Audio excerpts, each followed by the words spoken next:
Assalamualaikum warahmatullahi wabarakatuh. Selamat pagi teman-teman. Saya Safirata Mevia dari kelompok 2 bersama teman-teman saya Ogi NIM 121, Jilhan NIM 132 akan menjelaskan tentang penanganan pasca panen buah melon. Next. Untuk latar belakangnya, yang pertama, penanganan pasca panen itu adalah rangkaian kegiatan setelah panen yang dilakukan dalam tahap dan waktu sesingkat mungkin. Nah, kegiatan ini tuh umumnya masih belum cukup baik dilakukan oleh petani dan pedagang. Oleh karena itu, perbaikan sistemnya itu diperlukan secara terpadu agar hasilnya itu tetap terjaga. Next. Rumusan masalah di sini yang akan dibahas yaitu yang pertama tahapan pasca panen buah melon, lalu yang kedua faktor-faktor yang mempengaruhi pasca panen, dan yang ketiga pengolahan pasca panen buah melon. Next. Untuk yang pertama, tahapan pasca panen itu ada pengumpulan, lalu yang kedua penyortiran dan grading, lalu yang ketiga pengemasan dan pengangkutan, lalu yang keempat ada penyimpanan, dan yang kelima yaitu pemajangan. Next.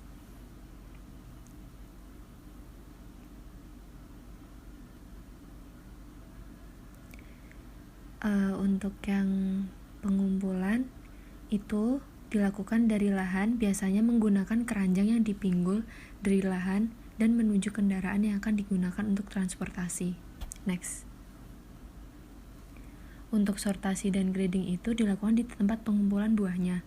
Lalu buah-buah ini tuh akan diklasifikasikan menurut ukurannya, kondisinya, dan beratnya itu sendiri. Yang berikutnya yaitu yang ketiga, pengemasan dan pengangkutan. Pengemasan dapat dilakukan menggunakan kotak kayu yang di dalamnya diisi dengan jerami atau potongan kertas karton. Dalam pengemasan ini bisa juga buah dikemas satu persatu dengan menggunakan jaring atau net plastik. Berikutnya yang keempat yaitu penyimpanan. Buah melon yang sudah panen tidak boleh ditumpuk satu sama lain untuk menghindari lebam buah. Buah yang belum terangkut harus disimpan dalam gudang penyimpanan. Gudang untuk penyimpanan harus bersih, kering, dan bebas hama seperti kecoak dan tikus, serta mempunyai sirkulasi udara yang lancar. Yang kelima yaitu pemajangan buah. Di toko buah dan swalayan, buah dipajang pada rak atau lemari yang berpendingin 3-18 derajat Celcius. Buah juga biasanya dipajang di meja-meja dengan lingkungan toko berpenyejuk udara. Pada kondisi ini, buah memiliki kesegaran yang lebih baik dan lebih tahan beberapa hari dibandingkan penjualan di kios atau pasar tradisional. Berikutnya yaitu faktor-faktor yang mempengaruhi pasca panen. Yang pertama yaitu faktor biologis yang berisi seperti respirasi, perubahan komposisi kimia, dan kehilangan air. Yang kedua yaitu faktor lingkungan yang berisi suhu, kelembapan, komposisi atmosfer, dan etilen. Faktor biologi yang pertama yaitu respirasi. Berdasarkan pola respirasi, buah diberikan atas dua kelompok, yaitu klimakterik dan non-klimakterik. Perubahan mendadak dari laju respirasi sebelum terjadi proses pelayuan disebut klimakterik. Arah pergeseran respirasi yang khas untuk buah-buahan klimakterik mungkin akan ditujukan pada umur fisiologis atau dalam penyimpanan yang sesuai. Yang kedua yaitu perubahan komposisi kimia. Perubahan komposisi yang terjadi antara lain perubahan pada klorofil, karotenoid, antosianin, karbohidrat, lemak, protein, asam amino yang dapat mempengaruhi mutu dan rasa buah. Baik, untuk yang selanjutnya adalah kehilangan air.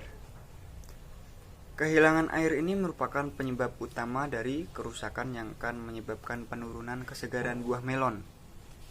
Nah, kehilangan air ini dapat menyebabkan penyusutan secara kualitas maupun kuantitas buah melon. Itu berupa akan menyebabkan kerutan, pelunakan, hilangnya kerenyahan, serta susut bobot, sehingga sangat merugikan. Untuk yang berikutnya ini adalah faktor lingkungan.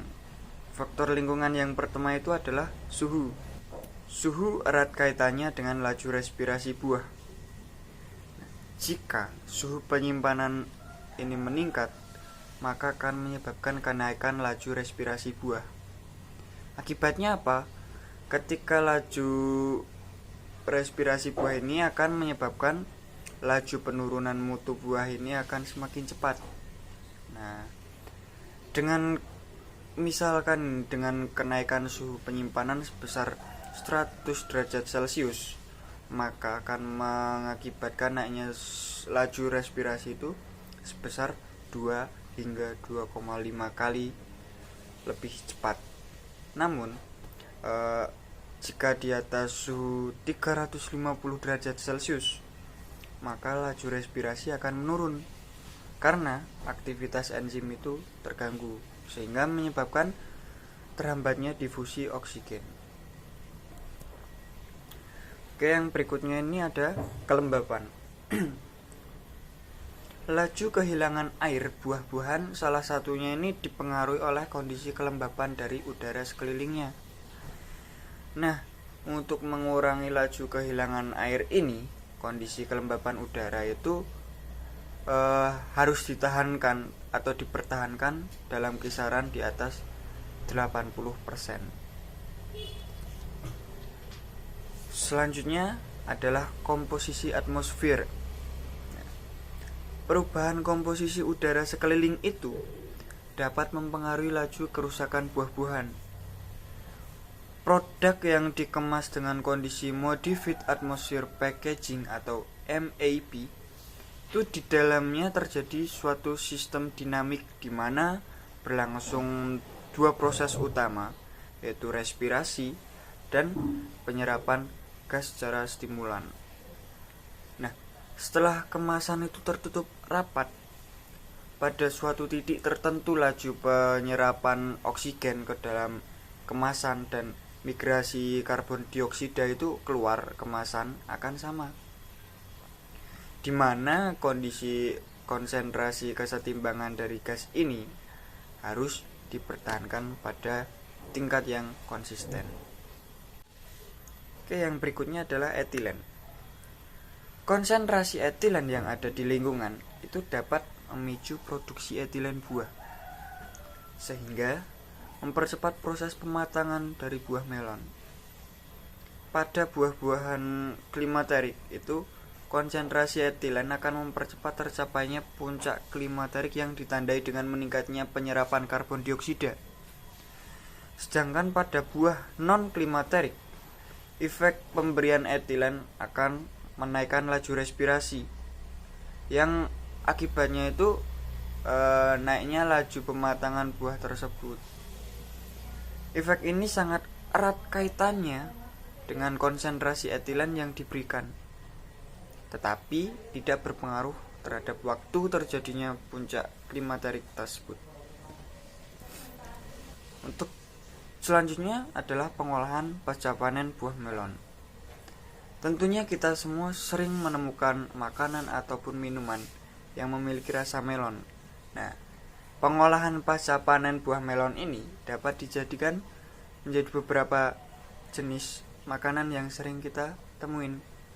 Misalnya, buah potong yang dikemas dalam wadah styrofoam dengan plastik buah, atau sirup rasa melon, atau hingga kemasan-kemasan berperisa melon. Bahkan ada berbagai macam selai melon atau roti dengan rasa melon. Nah, untuk yang terakhir adalah kesimpulan. Kesimpulan yang pertama, tahap-tahap yang dilakukan pasca panen buah melon yaitu pengumpulan, penyortiran dan grading, pengemasan, dan pengangkutan, serta penyimpanan dan pemajangan buah melon. Yang kedua, terdapat dua faktor yang mempengaruhi pasca panen, yaitu faktor biologi dan faktor lingkungan.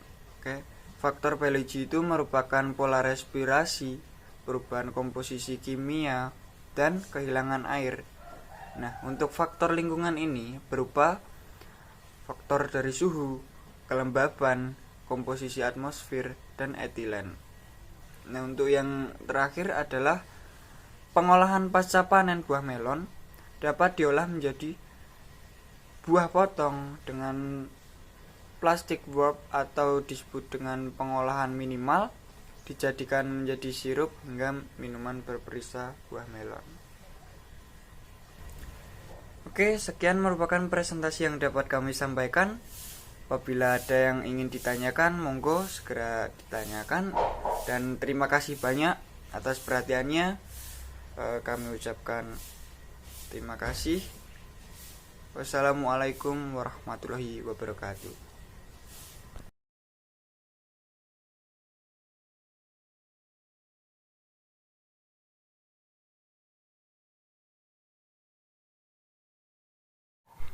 Pengumpulan buah melon dilakukan pertama kali dengan cara memutuskan buah melon dengan tangganya.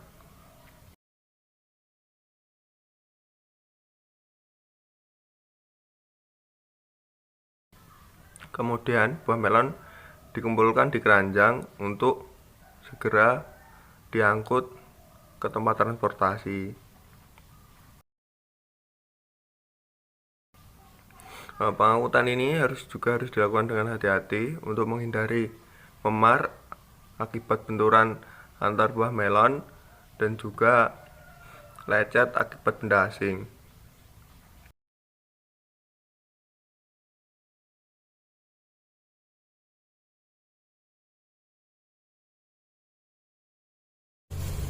Baik, jadi yang selanjutnya adalah tahap penyortiran atau grading.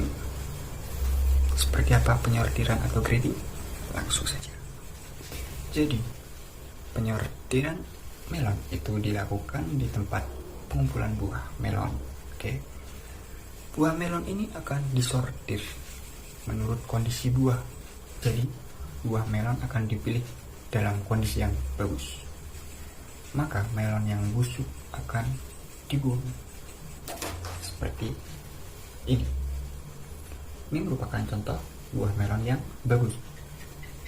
Nah, dan ini merupakan contoh buah melon yang busuk. Jadi tidak masuk ke kriteria sortir. Maka buah melon yang akan dipasarkan merupakan buah melon yang bagus seperti ini. Setelah buah melon disortir, maka akan dilakukan grading. Nah, grading itu seperti apa? Jadi grading itu pemilihan melon menurut ukuran berat.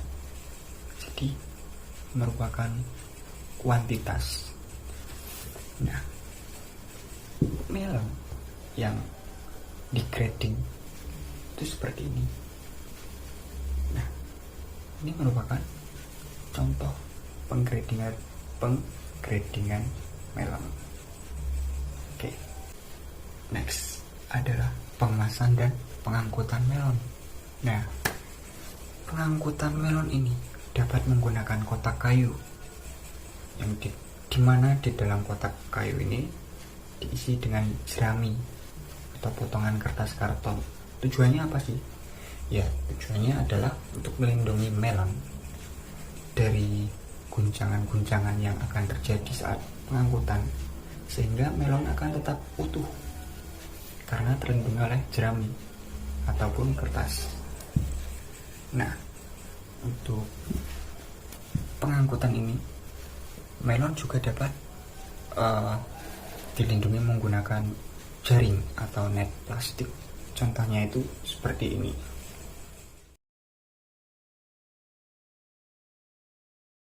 Untuk penyimpanan buah melon itu tidak boleh ditumpuk untuk menghindari memar. Dan untuk tempat penyimpanan buah melon sendiri itu harus kering, bersih, bebas hama, dan sirkulasi udaranya harus lancar.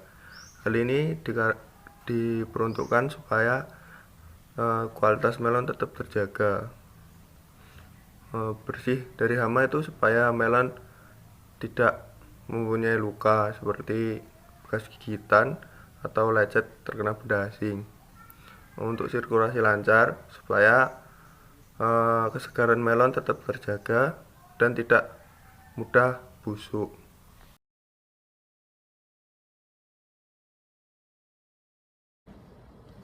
Assalamualaikum warahmatullahi wabarakatuh. Saya Safira Tamevia, NIM 134180144 dari kelompok 2 pasca panen kelas C akan menjelaskan tentang pasca panen buah melon di supermarket.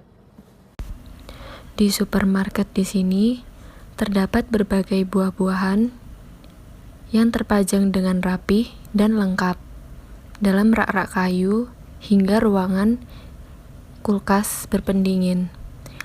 Buah-buahan di sini dapat disimpan dengan jaring-jaring atau plastik wrap yang di bawahnya ada styrofoamnya dengan suhu 13 hingga 18 derajat Celcius.